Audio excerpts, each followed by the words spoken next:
வணக்கம். ராஜராஜன் வாசன் இந்திய மறுமலர்ச்சி இயக்கம். ராஜராஜன் தர்பார்.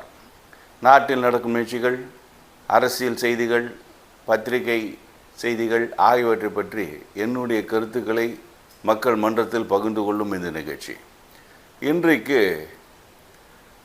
இடஒதுக்கீடு அரசியல் அப்படிங்கிற ஒரு தலைப்பில் என்னுடைய கருத்தை உங்களுடன் பகிர்ந்து கொள்ள வேண்டும் என்று நினைக்கிறேன்.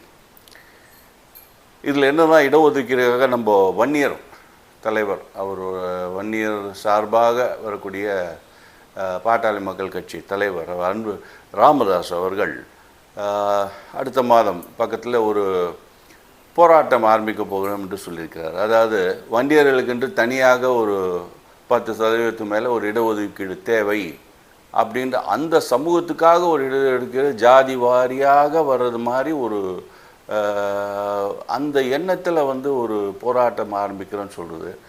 இதே இந்த போக்கு சரியான போக்கு இல்லை. இது கண்டிக்கத்தக்கது என்பது என்னுடைய தாழ்மையான அபிப்பிராயம்.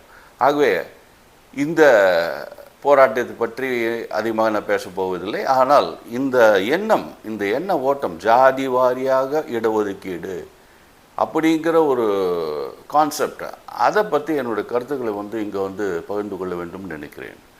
அதற்கு முன்னால் முதல்ல இடஒதுக்கீடு அதை பற்றி ஒரு 2 நிமிஷம் பார்த்துட்டு மீதி ஜாதி வாரி என்றதை பற்றி பிறகு பேசுவோம். ஏதோ ஒரு காரணத்தினால்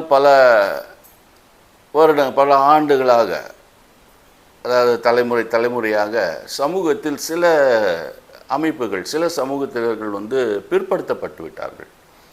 மற்றவர்களுக்கு இருந்த வாய்ப்பு சில வகுப்பினருக்கு இல்லாமல் போய்விட்டது சமூகத்தில். ஆகவே சமூகத்தில் ஒரு ஏற்றத்தாழ்வு இருந்தது.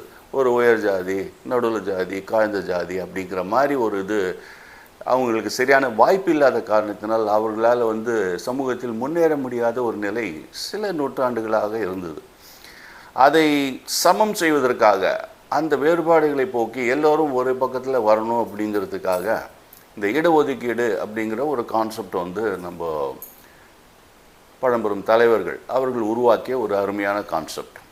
அதாவது சமூகத்தில் பிற்படுத்தப்பட்டவர்கள், பிற்படுத்தப்பட்டவர்கள் இவர்களெல்லாம் முன்னேறிய வகுப்பினருக்கு ஈக்குவலாக வரணுன்னா அவங்களுக்கென்று ஒரு தனியாக ஒரு ஒதுக்கீடு கொடுக்கணும். ஒரு இடத்துல 100 இடங்கள் இருக்குன்னா அதில் ஒரு குறிப்பிட்ட சதவீதம் இவர்களுக்கென்று கொடுத்தால் இவர்கள் முன்னேறிய வகுப்பினர்களோடு சேர்ந்து காம்பீட் பண்ணி அந்த இடத்துக்காக இவர்கள் காம்பீட் செய்ய வேண்டிய நெசசிட்டி இல்லாமல் இவர்கள் தனியாக அந்த ஒரு செக்ஷனுக்குள்ளே இவங்க காம்பீட் பண்ணி மேலே வர முடியும்.